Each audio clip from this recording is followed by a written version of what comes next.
said, I'm Whitney Pennington. I'm the outreach lead at High Cause. High Cause is High Plains Intermountain Center for Ag, Health, and Safety. We're a research center at CSU. Our researchers study ways to improve the people, health, and safety part of ag. And then my job is, once we figure out what those things should be, my job is to bring them to you and try to convince you to do it. So that's what I'm going to do here today. What we're going to do, I hope you are prepared to talk, because this is going to be less of me talking to you, more of you talking with each other, us talking together. What we're going to spend the first part of this training doing is using an interactive video set, and I'm going to train you sort of like you were my employees. So we're going to have a group training and discussion, and then after that we're going to switch gears and talk more about best practices of training. So thinking, instead of you all as people who need to be trained, you all as people who lead training, or implement training, or implement policies at your operation. What does that look like? How do we do that better? I have a giant hand with a stop sign. Oh, and then hopefully we'll have a buffer of 5 minutes. That's what I'm aiming for. I talk fast. Sorry, I also do this. Thankfully, half of this is going to be not me talking to you, so all that's to say, if I'm being really annoying because I'm walking around, if I talk too fast, if you want to clarify something, let's do that. Let's be interactive, and you won't hurt my feelings. I do reserve the right to put all questions in the parking lot, either because we'll get to them later in the presentation, or if it's like a personal thing at your specific business, we'll have time to take care of that after we wrap up. So, I always start my presentations with getting us on the same page about why we're here. This is like a different version of Dr. Herman's slide that said like zoonotic disease, animal health, human health, financial health, public health. This is just a different way of conceptualizing the same thing. Why are we trying to prevent incidents? Why are we trying to protect people's health in agriculture? One, it's because people matter. All people deserve healthy and safe work. Doesn't mean it's easy work or clean work, but what it means is they deserve to go home from work in the same condition that they arrived to work in. You should know this one really well. There's a business case for why health and safety matters, and it's that healthy people are better for your business. They perform better, they're more productive, they're more efficient. And the opposite is also true, where if someone is injured, that injury is costly, but also then their decrease in form, their lack of productivity, or the loss of someone altogether, decreases your bottom line, changes your bottom line. And finally, there is some data, at least in Colorado, from a survey with Department of Ag and CSU, that more and more consumers are interested in the people who grow their food. And something like 80% of consumers, when surveyed in 2022, these are consumers from all across the state, said that worker pay and treatment was either important or very important in their decision of what products they're purchasing at a grocery store. It's also worth acknowledging that safety is everyone's responsibility. Individuals are responsible for the choices that they make. However, or additionally, those people who are owners, managers, supervisors, those people are shaping what we call the safety culture. So that's the environment at that business, and we want to make it so that the choices that people make are the safe choice. And so we do that by shaping that safety culture and making sure that people have knowledge, tools, support they need to make that safe choice every time. So we're going to shift to ATV safety, and what we're going to do, what I want you to do first is take 2 minutes. This could also be if you need to use the bathroom or get more water, you could do that in this 2 minutes. However, I would encourage you, If you're not, turn to your neighbor. I don't care if it's someone you work with, they work at the same operation. It's fine with me, it might be someone behind you, in front of you. And talk about these two things. What are you using ATVs, UTVs for in your operation? And if you have more time, if you run out of things to talk about, do you have any safety concerns? What is it that you maybe see people doing, or what have you experienced that you would consider unsafe? All right, so go ahead and then go discuss. I'll call you back. We can look up here. So, John, what do you guys think? You have safety? How about you guys? Same thing? Yeah. We side by side. Do you have safety concerns?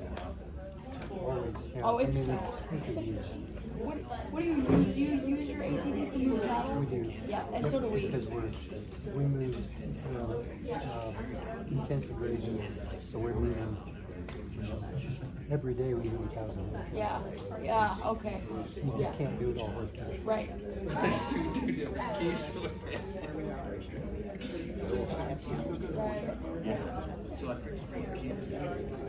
Just go out to the So handy.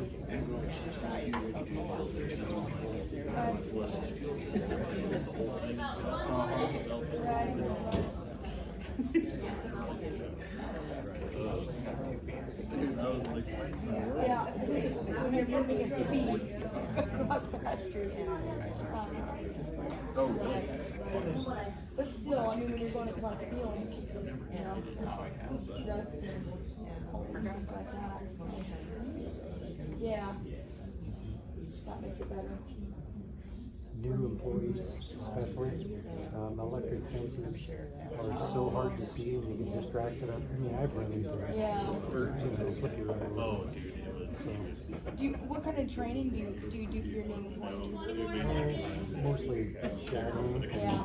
Come with me and try to figure this out. Right. But we've had good experiences. They're pretty responsive. Yeah. And that's probably the key thing too, is they have a responsible character and it's helpful. And the UTV is almost a bigger problem because I can't get in front of the seatbelt. Anyone want to shout out? Well, I don't Or understand just shout them out. What are some of the things we talked about of how are we using ATVs in You have to sit on top of it. That's true. checking pastures? Great. Calving, Tell me more about that. tagging calves and Driving around to follow cats. Yeah. trying to catch calves, jumping out of it, catching calves, running away. Mom was chasing in circles around it. Great. I'm hearing you're blurring these two things. Great. Other things. Pushing cattle. Pushing cattle. Great. Just moving animals. Fencing. Fencing. Great. Carrying loads. Moving stuff. Trailers. Trailers pulling stuff. Anyone use spraying? Anyone do any chemical application using there? Great. Any other safety concerns? We heard a whole lot about the calf situation. Well, I mentioned employees that just sit on their seatbelt because, you know, it's a hassle to put it on. Other vehicles that don't see them.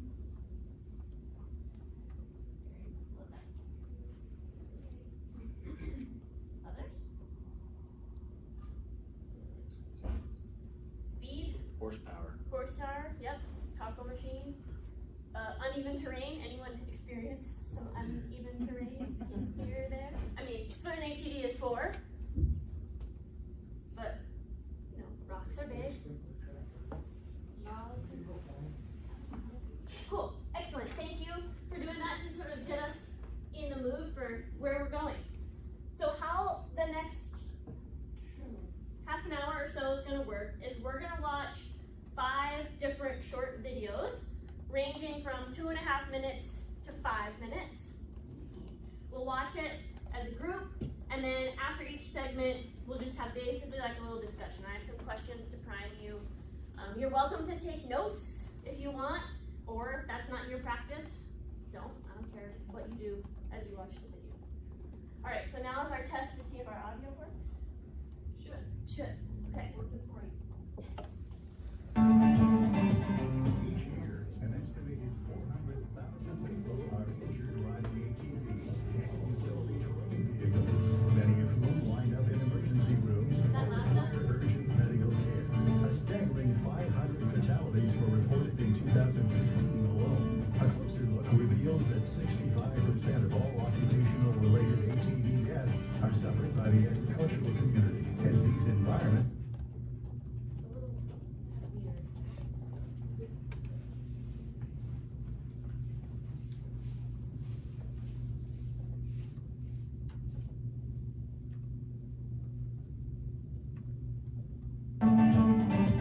Each year, an estimated 400,000 people are injured riding ATVs and utility terrain vehicles, many of whom wind up in emergency rooms or require urgent medical care. A staggering 500 fatalities were reported in 2015 alone. A closer look reveals that 65% of all occupational related ATV deaths are suffered by the agricultural community, as these environments and operations pose unique threats to ranchers and farmers. We must stop this epidemic. Knowing the risks and hazards of ATV operation is the first step in developing safe riding behavior and avoiding hazards, some of which can be avoided by using common sense, such as riding without a passenger on a single rider ATV and not trying to do stunts, wheelies, or jumps. Follow the manufacturer's minimum age recommendation. There's a warning label on every ATV. Smart ATV riders know that accidents are not chance happenings and can be prevented with proper planning and responsible riding. Many see accidents as bad luck, but safety experts recognize that a combination of circumstances are what lead to an accident-producing situation rather than a single cause. Learn to recognize hazardous riding conditions. How well you read the terrain plays a large part in how safe your ride will be. Safe riding requires the rider take into consideration his or her own abilities, the riding environment, and the capabilities of the machine. It is in fact a physical activity which requires strength, agility, and skill that one must acquire with practice, especially under dangerous conditions and challenging terrain. Many injuries are caused by riders going beyond their abilities. Always wear the proper clothing and protective gear, such as long pants, shirt sleeves, boots above the ankle, gloves, and goggles. Most importantly, never ride an ATV without wearing the proper helmet, and always perform a pre-ride check to know that the ATV is safe to operate. Proper consideration of these 5 things will greatly reduce your risk interactive and help prevent accidents from occurring. Every rider should consider hands-on training from a licensed instructor at the ATV Safety Institute. Is that hard to hear? The music was louder than the words. Yeah. We'll try to figure that out. But I hope picked up some things. I don't know how to do that because that's like the balance in the video. Maybe it's the balance in the room. I don't know. But anything stand out from what you were able to hear? Either in the statistics or the safety procedures. What did you pick out from that video? A lot of fatalities and a lot in the ag industry. Yep.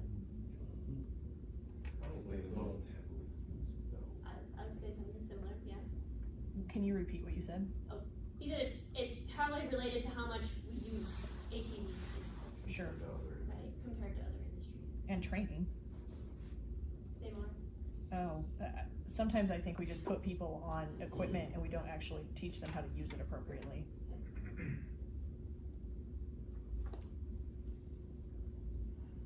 Anyone else? Something that stood out to you? I'm sure most of us are wearing helmets. PPE, then maybe there's something different between the PPE from that guy in the video who's still on a ranch, and maybe what you see or practice. What does it mean for ATV operation to be a physical activity? And I apologize, most of this video is going to be on ATV safety. We can talk about UTVs if we have questions at the end. But what does it mean for ATV operation to be a physical activity?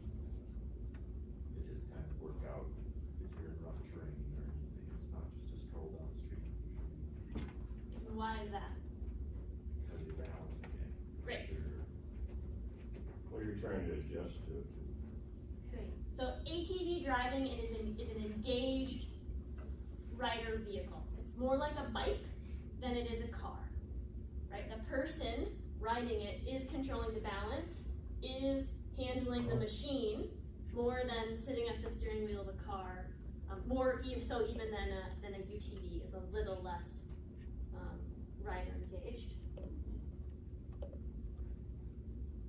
Did anyone catch any of those common sense or smart riding practices that were mentioned? Navigating, Great.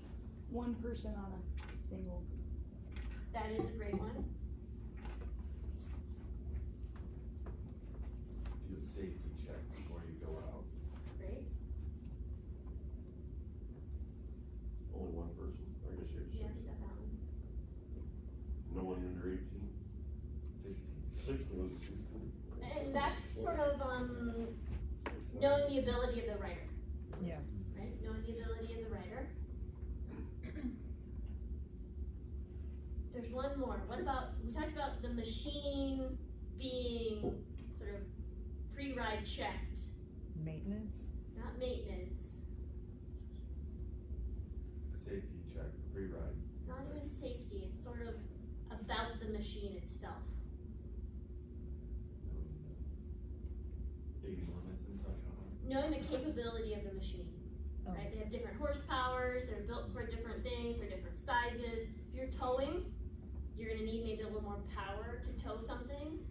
If you're not towing, you might not need that power. That power maybe then becomes a risk because someone could overuse it, right? So not only knowing the capabilities of the person who's gonna ride, but knowing the capabilities of that machine. Reading the terrain, knowing those hazardous conditions, were those other ones. Okay, we're gonna move on to the second video now. Hopefully the sound is better. The other thing I'm gonna do is maybe turn the computer volume down and turn, does it feel like it's coming from two places? It's coming out of the different speakers on the ceiling. Okay. A little differently? Well,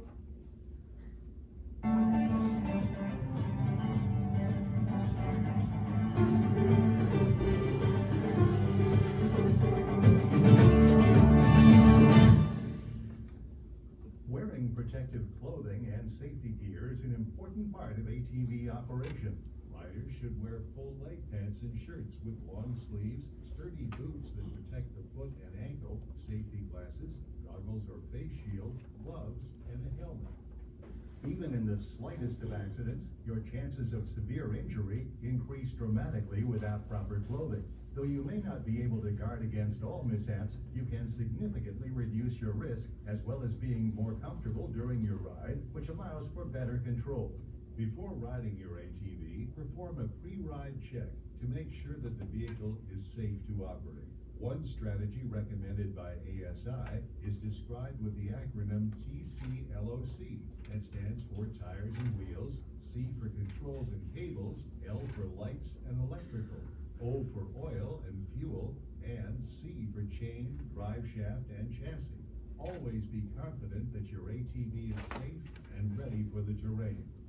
It may not seem obvious, but operating an ATV is a physical activity like any other, and it's important to prepare your physical condition before riding. Just a few simple exercises will help warm and stretch muscles and joints. Your body must be up for the demands of the ride, and some basic conditioning can help prevent injuries.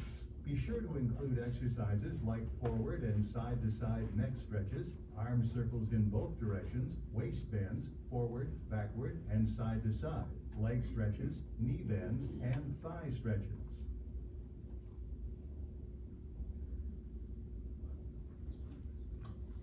okay.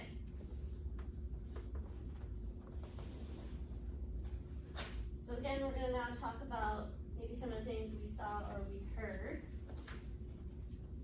Anyone catch what the benefits are of wearing protective gear? Yeah, not getting hurt. Objectively, yes. They mentioned two things in the video.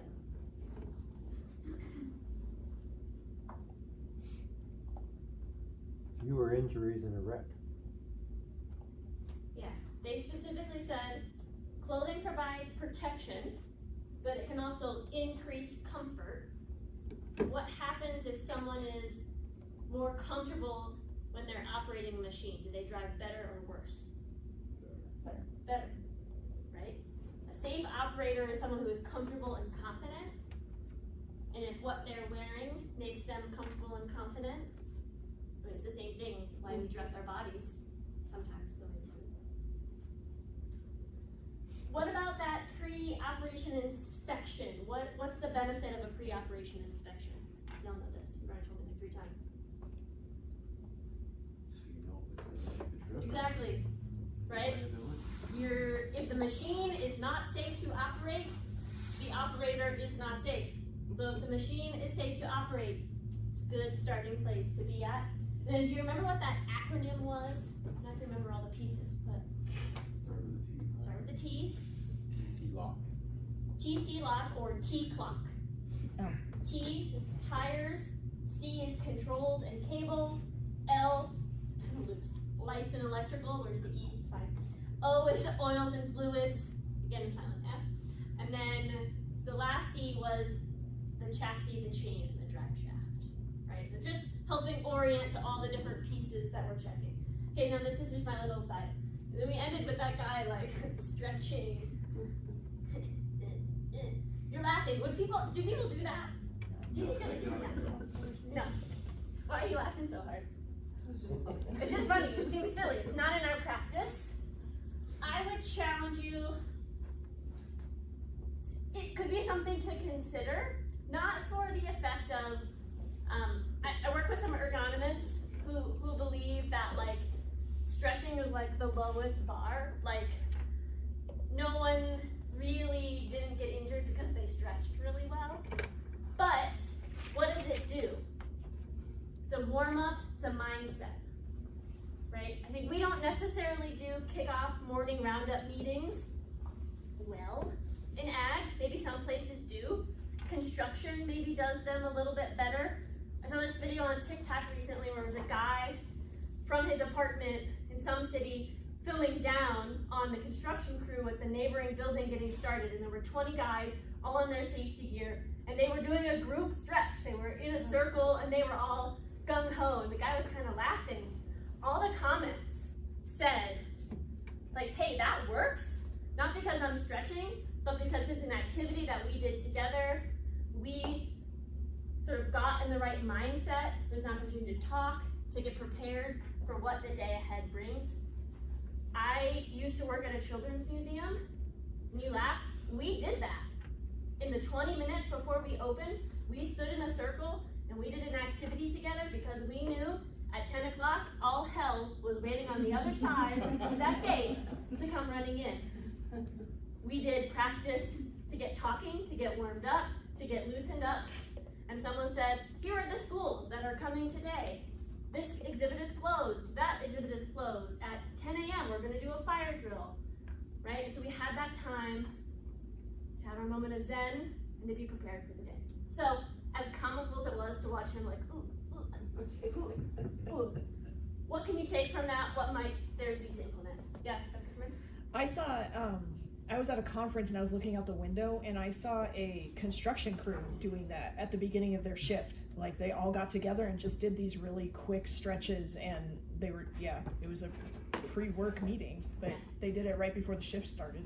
I don't think someone's not pulling a hammy because they did their stretches, but yeah, they're all together. Okay, our next video is more on operation. I can't make it any louder, so if anyone says it's at max. It was better. It was better. It was way better without the Better music. without the background music. Yeah.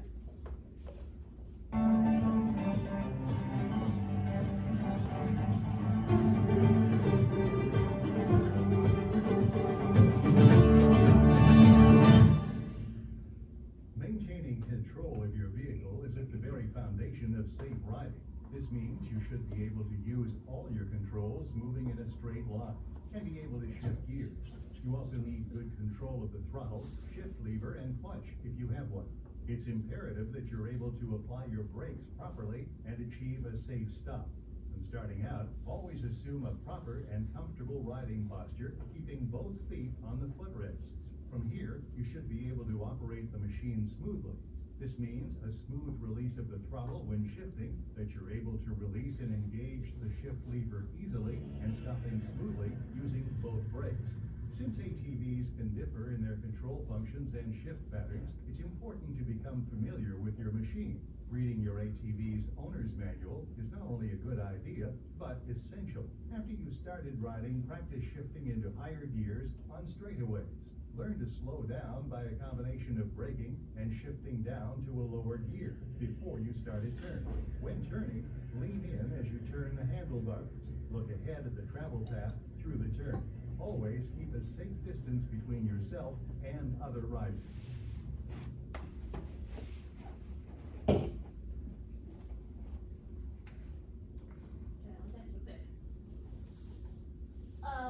They offered some suggestions, but how do you become familiar with the vehicle you're gonna be using? Practice. Practice where? Level, pace, spots. Great. Okay, now you can't answer the next question. Which way do you shift your weight when turning? Is it into the turn? Into To the turn or out of the turn? Into the turn. Okay. Thank you. Appreciate that. I think about that as I ride my bike to work. I work at CSU. I ride my bike. There's this hairpin turn. If you're ever, you know where where they moved the trial garden, and there's a pathway that goes under College Avenue. And you come out the campus side. There's a hairpin turn.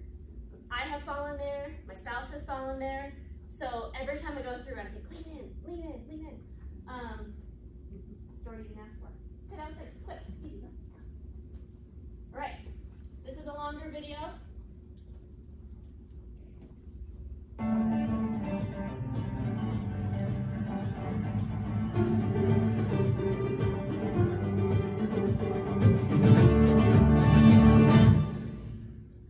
Develop your basic turning skills by learning how to shift your weight properly. This helps you maintain balance and avoid losing control of your vehicle. Activities such as herding cattle, weed spraying, and mending fences all require starts, stops, and many turns. You should slow your ATV before the turn. Then turn the handlebars, looking through the turn, keeping your head and eyes level. Remember, the key is to shift your weight.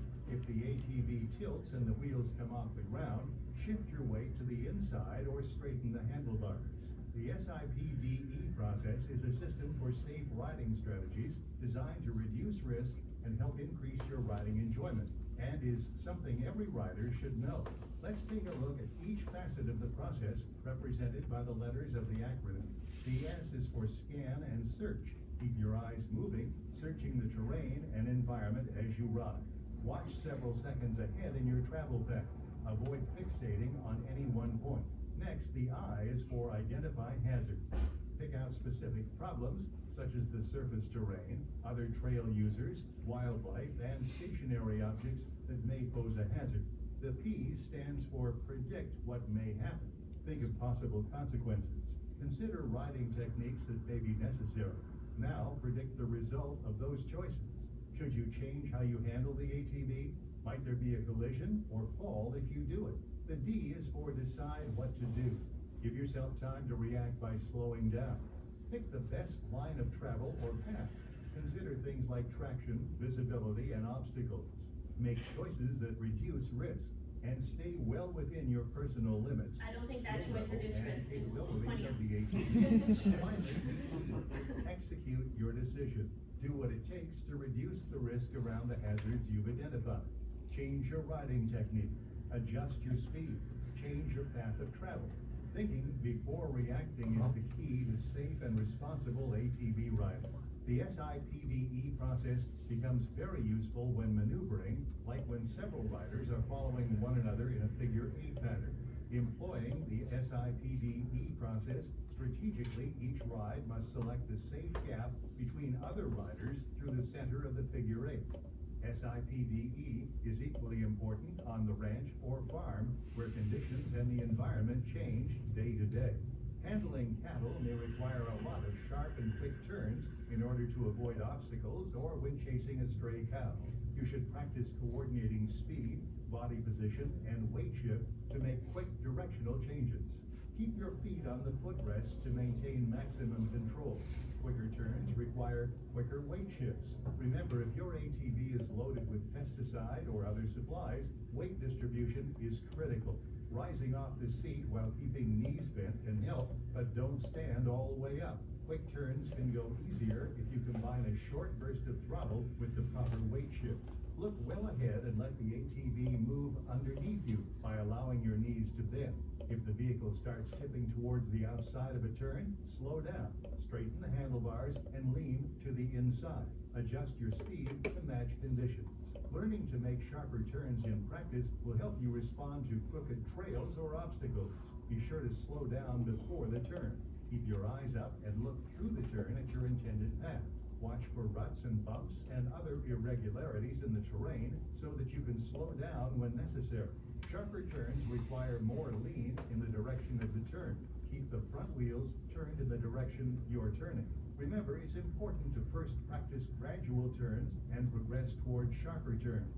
Be patient and practice your basic skills before moving on to more difficult maneuvers. To enhance your skills, take the hands-on ATV rider course offered by the ASI in your community. Class times and locations are available on the ASI website.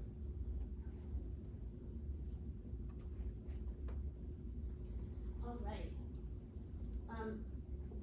The semi-robotic narrator voice technique. SIPDE, SIPDE. I say SIPDE, but you could say SIPDE. Anyone remember what those components were? An S and I, a P, a D, or an E? Search, great. That was scan and search. Was the S? Identify hazards. Identify hazards, that was the I, like terrain, users, and objects. Predict. P was predict, very good. How about D? Decide what to do. Decide, great. We predict, we decide. And then the E is execute, very good. Okay. So we're talking about, this wasn't directly mentioned, but they mentioned a couple times if something is out of your control or if a hazard is approaching, you could do a couple different things while operating the machine. Slow down is one of them. Great. Shift your weight. Great. Which means change your riding technique, right? Use your body, use the technique that you're riding. Great. How about one more? Not from you and not from Jane. Straighten your handlebars. That's another one that I didn't have. I will take that. Keep your head and eyes level. Great. It's closer to straighten the handlebars. Avoid. Change the direction. Change the path that you're going, if possible. If possible, which we'll talk about, I think, after the next one. Okay, we already talked about this a little bit, so I might skip this one. But those hazards that we mentioned at the beginning, whole host of calves, whole host of sloshing liquids, other farm vehicles, other vehicles in the area, people not using PPE correctly. Okay. So we're right on time. So our last section that we're going to do is advanced riding techniques. You ready? Yes. You sure? Yes. Okay, thank you.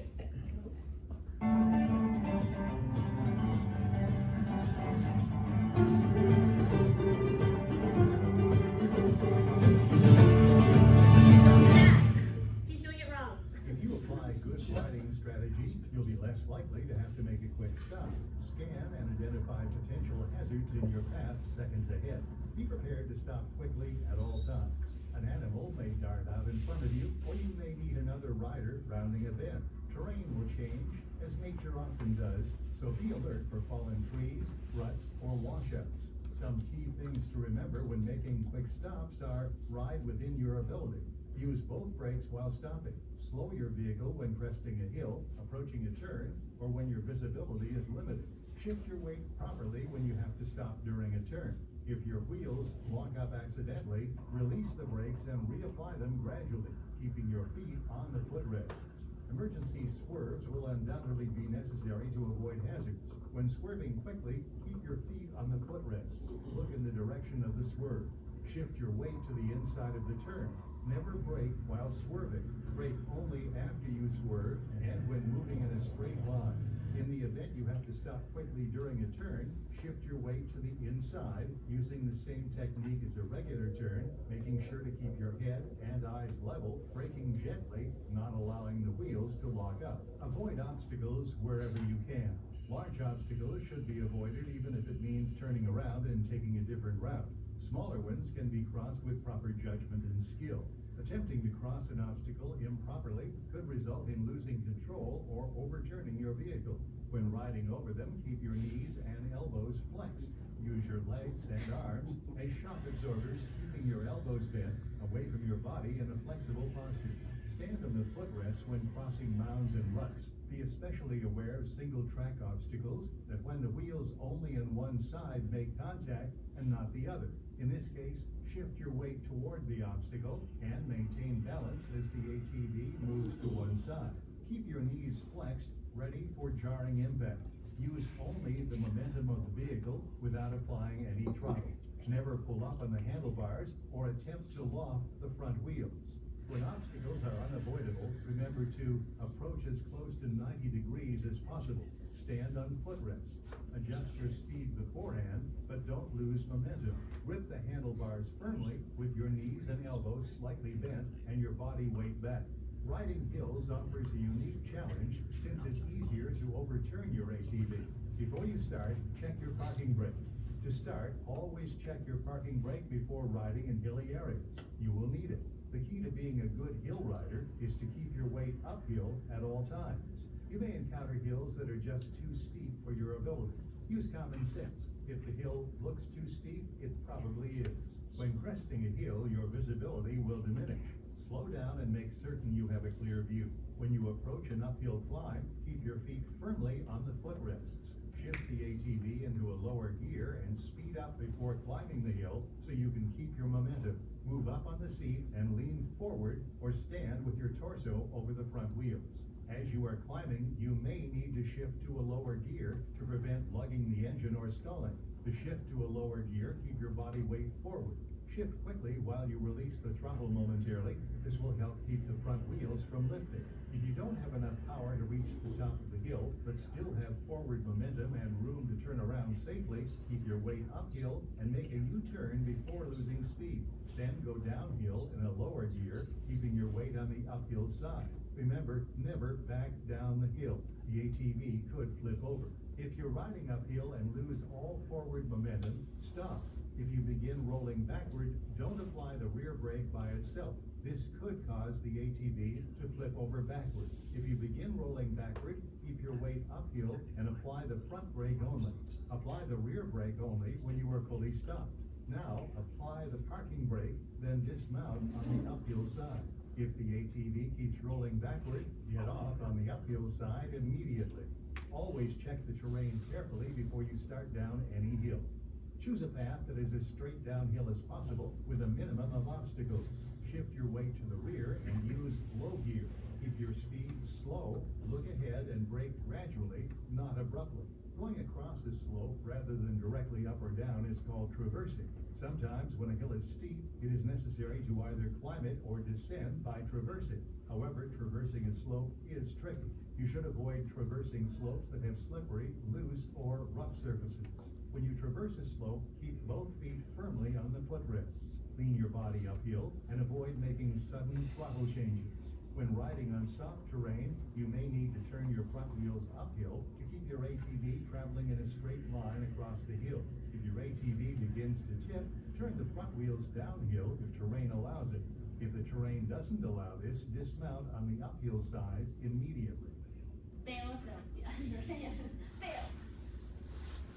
Alright, so there was a ton of content in that 5 minutes, so apologies, but we'll talk through some of it. The very beginning, do you remember key things about making a quick stop? Use both your brakes. The tire starts flying, let off, and then reapply. Okay. Are you gonna re-record my voice real quick? Try to do it when you're straight. Great. Try to, yeah.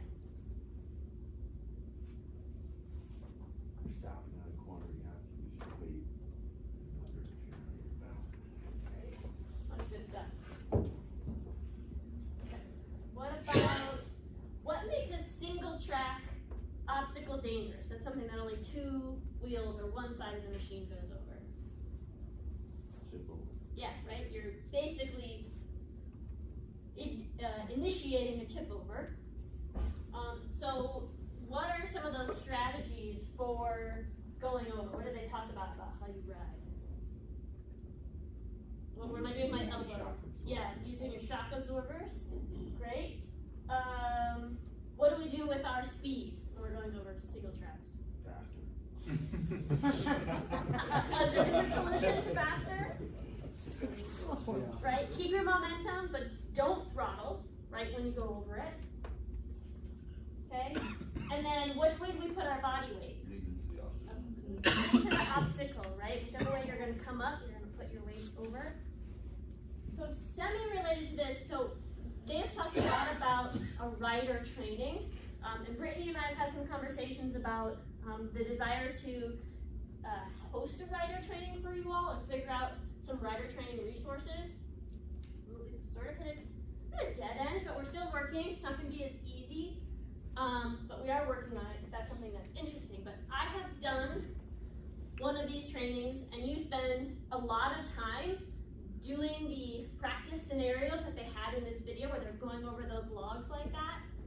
And one thing to think about with obstacles is that you learn a lot in that training to go over obstacles, because what's the alternative to going over that obstacle? Going around it or swerving at the last minute. Swerving is way more dangerous on an ATV than just learning to go over it. So that is one thing to keep in mind, because the stability of a rapid turn is way less stable. And the lack So of, shouldn't that be safety, like looking ahead of yourself? yep, exactly. I mean, what we learned earlier. Right? Scanning. But also Don't be consider looking down, but look forward. consider the exact scenario you told me of chasing cabs, of working with other people. You got a lot to think about. There's a lot going on in your brain in that scenario, right? Okay, so when going up, down, or traversing hills, which is sideways on a hill, where's our body weight going? Uphill. Very good. Easy, and we bail uphill. Okay, so I shouted out when it first started, the intro was, I think that's Ken, he used to be the extension agent in Montana. He was riding, sprayer was on the front, and he was holding like the boom spray here, and driving. Why did I shout out, that was bad? Should be going the other way. That way he can use his hand and his hand, not right over the top. That's one thing. Spraying over the top of himself. He was spraying from the front of the vehicle or the back of the vehicle? Front. So was he driving into his own drift? Yes. If your spray is on the front, and you're carrying it on the front, that means you stop that vehicle and you spray, and then you move, and then you spray, and then you move. If you're on the back, you can spray and drive, right? Sprayers on the front are never meant to be used in operation. You're literally putting yourself in your drift. So, lucky for you, there is a review, but I've cut that for time, just because you got me instead. So, this is sort of where we're gonna shift from training presented, go us, very good. Now I wanna talk to you like someone who enforces policies or hosts training yourself. So why is training something we should be doing? A couple things. Training is, this is kind of a fancy way, but it's a forum for communicating expectations. If you want people to do something in a certain way, you better tell them. Okay? It's also an opportunity for dialogue. We were just talking about things. If it's a live action conversation, if one of you had a concern about farm vehicles, for example, in that training, we didn't talk about what do I do if a tractor is coming down the road at me. That was a no part of that training video. Say someone raised their hand and said, okay, well, what do I do if the feed truck is driving at me? You can tell them in real time. You can communicate in real time what the expectation is. They're not left wondering what's going on, right? And then training itself not only can it communicate expectations, but it can communicate an employer support. This comes from work that we've been doing this past summer related to the heat illness training requirements that now apply here in Colorado and Ag.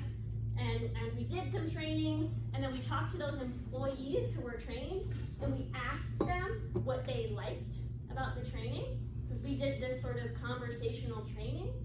And they said, I like that it was a dialogue because it answered my questions.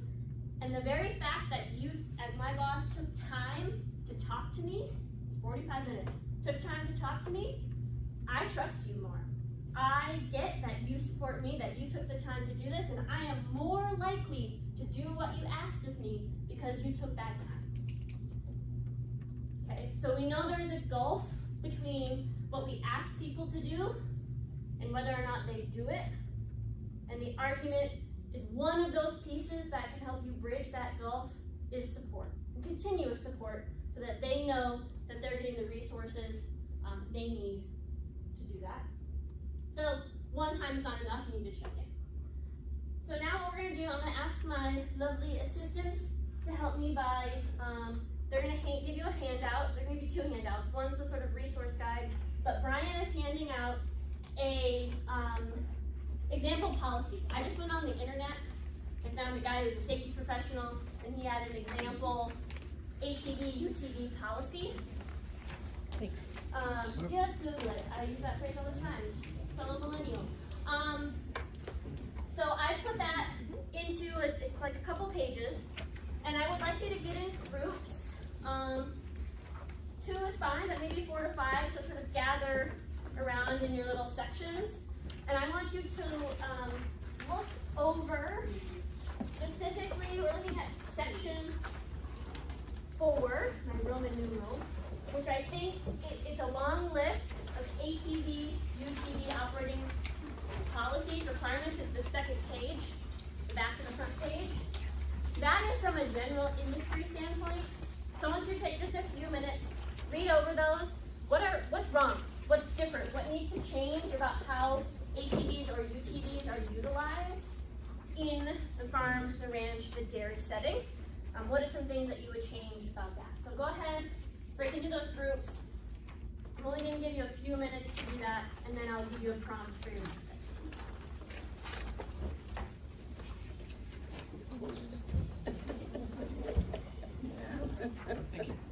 I know nothing about ATVs. Yeah. We don't use them.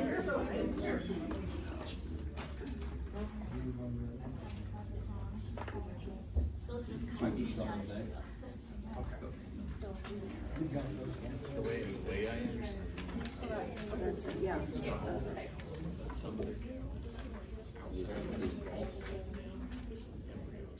I think one of the things I maybe like you to discuss is what was brought up in the beginning. On here, it's very strict about ATVs being used in settings where other tractors or other things are not accessible. I don't think that's realistic to how things are done in a ranch or dairy setting. They're mixing. So specifically, I want you to think about scenarios or cases. How do you treat, what advisement do you give about what vehicles are on what roads, who has right of way, those kind of things. Sorry, just to give you different instructions than I just gave you. So yeah, so C would be one of those things that probably needs to change for livestock operation, right? At least in Berkeley. Yeah. That is one of the reasons we use it, is to not use a pickup. Right. Well, and you traverse dirt roads to get to pasture, just like you would to go to fields and stuff, right?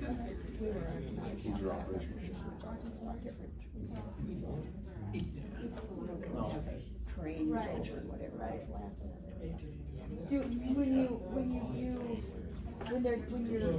When people are going to different fields, do they use, are they allowed, do they use paved roads, or do you have them, We don't have paved roads, but they're gravel. Right. Driveways. And we have one for each one of the farms, we don't take them. We're a So in both your cases, then what do you tell your people that you do when they're on dirt roads where other vehicles are gonna be? Like who gets that, you just have them get off the road and wait for that vehicle to pass, or? Haven't had any instruction because it's. Yeah. Ours is a private road. Yeah. So, which means you get lackadaisical because, here comes the UPS. Right. Try to keep an eye on it. I don't know. Yeah, we don't take our on any sort of highway type or even dirt road. Anyway, it's just all on the one area, so.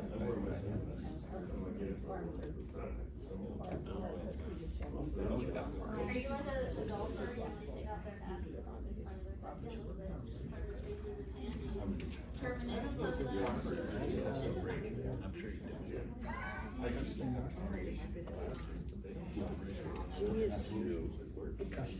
And I assume like, that's not something that you're people just know what they're supposed to do. And are not allowed to do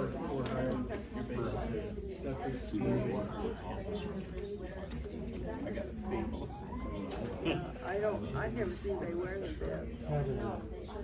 Orange vest. He's gonna fly. No, he's gonna wear an orange vest. Right. Alright, we're a little short on time, so I'm gonna maybe push you toward another activity if you would like. If you turn to the third page, the last page of this policy, something that's missing is sort of the defining the use, the limits, and the hazard assessment of different tasks. So now in your group, what I would like you to do is pick one of those tasks we talked about. I'm gonna suggest you all, cabin is your example, right? So write down, pick a thing. Is it spraying? Is it fencing? Is it general transportation? Checking cows? Whatever activity that is, pick it, and then define what it is. Think about what are some of the hazards associated. Are there special skills that riders need to be able to show? Are there maybe certain capacity limits that we want to apply? And then the environment. Are there certain weather conditions that's kind of like a go, no-go decision of if X, Y, Z is the case, we can't do it, right? It's what's deemed the full too hazardous to continue. So all of that is kind of bulleted out in that green box. So go ahead, I'm going to give you 4 or 5 minutes. What do you use? Running on my cow path. Yeah, so you use them every day to make cows calm down. Yeah. We use sprinkler nozzles, that's what I would not do because the secret's like, in front of a moving sprinkler. Yeah, so always back on the off side of the sprinkler. What if we do that one transport? Well, Is that the second one or what? Yeah. Yeah. So do you sort? You will have to sort. Yeah. Now, you know, a lot of it starts with having style handling, quiet handling, because then you're not going to be chasing. Right. So everybody is really geared, everybody gets training on that. And that will dictate how you use your four-wheeler. We use our forward and reverse a lot. It's a simple thing, but if you're not turning, it's kind of like a stop or turn too fast. If you use reverse, that's a great way to get pressure on cattle and then back off the cattle. And then give them So you don't drive as much and you're not making circles all the time. So what do you do?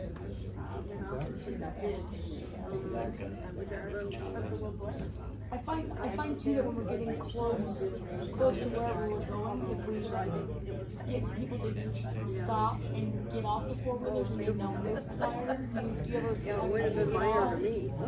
I do, and then I kind of follow my lead. Like it's 2 days, Right, or like, even when we're getting like close to a gate, because you're crowding them in, and I feel like sometimes the ATV is Can't go too much pressure, and you can't, so getting off, and then you can work a little slower like that, so that's, that might be something to think, but doing that in a safe manner, so you're not getting off and then running yourself over.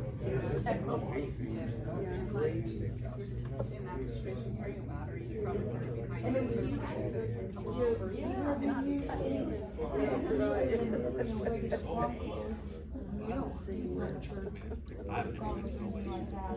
So I guess I don't know, but it's kind of like, I mean, it's a nice choice. Yeah. Everybody wears sunglasses. Yeah. Or whether it was, we wear safety glasses a lot. Until we started wearing them, it was darker. We've never been able to stick the helmet. I started on the cruise. Right. And I figured I'd live this long. But the thing about comfort makes sense with gloves and boots. We tried various different kinds of things. Maybe like 1 more minute. So I Not don't more. I'm know. gonna give you one more. So what's the? That one bad red is, isn't sure if you get there. We're usually going 15, 20 miles an hour. Well, that's just it, I mean, if you're gonna break your neck, it's not gonna save for that, so, you know, I mean, I guess if it's not really rocky, you can prevent but. Oh, if I was in their kind of country with rocks and brush, I would use a four-wheeler very little. Ours is just Do you have rules on your places, like there's a weather issue? Do you have anything like that? Right. That's all we do anymore, so. yeah, that's why I've got a UTV actually, because it's just inhumane to send them four-wheeler and spend it. Any of my overachieving teachers' pets have anything they want to share?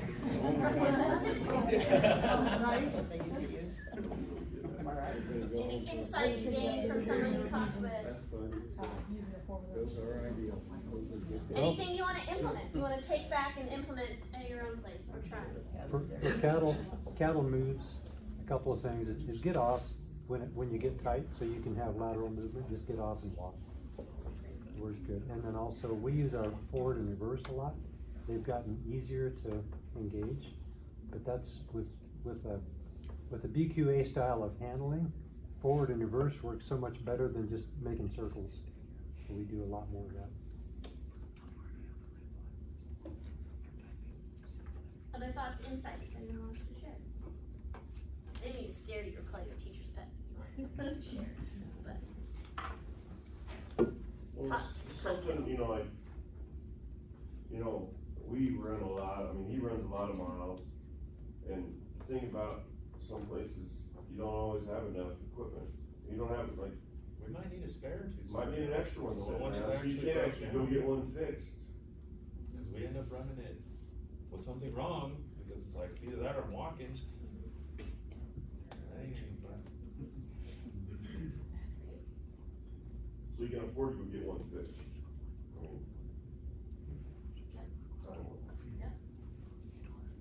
Does it interrupt your work? It's always interrupting. Well, riding like we use our guys to,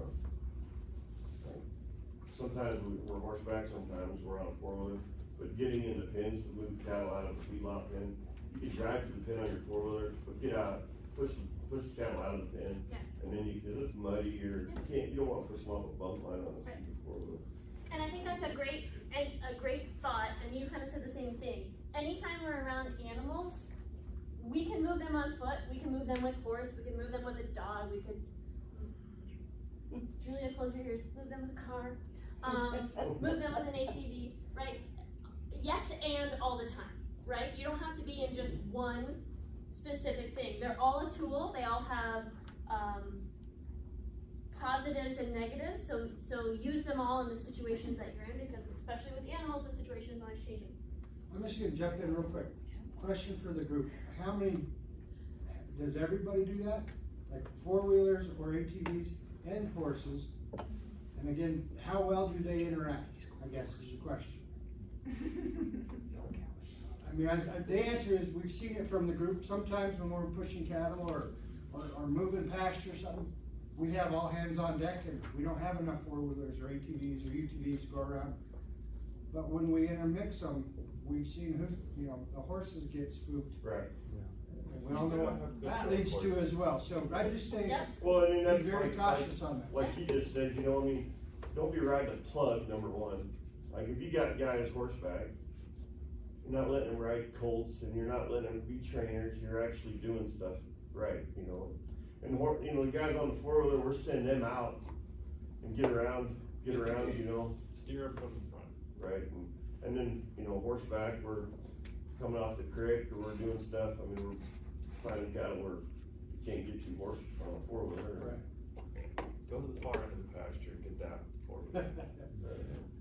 Yeah, I just wanted to Great bring point. that point up, because Yeah. we've seen it historically. Right? Also, if you have someone on ATV and on foot, so now you have a machine and someone on the ground, right? There's all sorts of risks when we start mixing.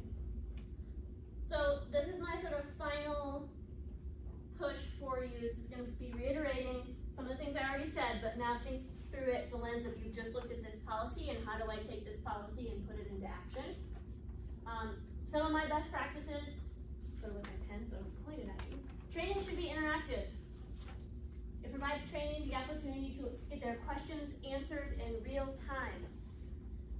This is a rough quote, but the quote that those fruit and vegetable farm workers told us was, I learned a lot more from this training, being interactive, than when I watched a video.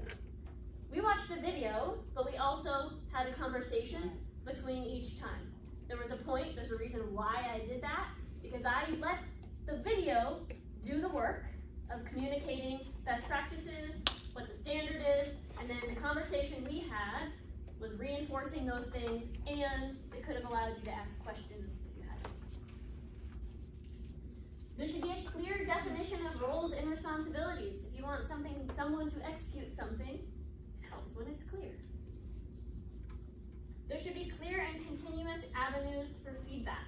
One of the feedback around ATVs that I have heard, I did a training earlier this year with some young adults who were starting as interns at farms, most of them out in the West Slope and ranches. And they all said, there was like 10 of them, they all said where they worked, they were asked to operate an ATV, and often there were multiple different machines, which, as we've talked about, different machines have different capacities. Maybe you need to have multiple, so if they go down. And some of them said, I'm more comfortable driving some rather than others. The operations, the controls are all different on all of them, and I'm not an experienced enough rider that I feel like each day I can ride on a different machine. So it's like one machine per person, is that what you're getting at? You could, if that works, right? We're talking about, remember, we're assessing the rider's capabilities and the machine's capabilities. So do you have the flexibility in your people and your operation to figure out, that person says, I'm not confident on that machine, to either help them only ride one machine, or to help sort of their task assignments be such that they can do things with the machine that they do like. Well, and make sure you're teaching to the individual machine.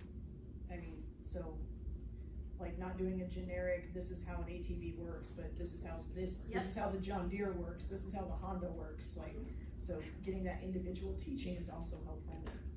But know how are you getting that feedback? How are you hearing that feedback from that person? Are you checking in with them?